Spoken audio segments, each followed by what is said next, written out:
জয় বাংলা।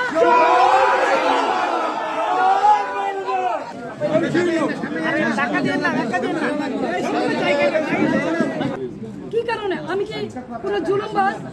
আমি কি হত্যা করেছি? আমি কি চাঁদাবাজি করেছি?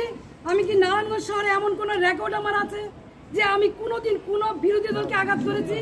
তাহলে কিসের জন্য, কি কারণে, কোন ষড়যন্ত্রের কারণে, কার স্বার্থে আমাকে অ্যারেস্ট করা হলো? আমিও প্রশাসনের কাছে জানতে চাই। বর্তমান যারা সরকার আছেন, সাম্যের কথা বলেছেন, বৈষম্যের বিরুদ্ধে আপনারা আন্দোলন করেছেন, সরকার হটিয়ে নতুন সরকার এসেছেন, তাহলে কি এই বৈষম্য? তাহলে অনেস্ট রাজনীতি, সততার কিসের মূল্যায়ন?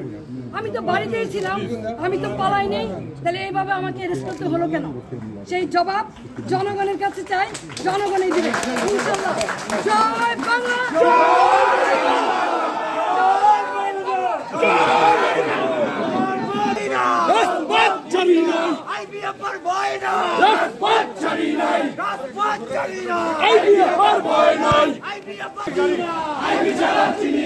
I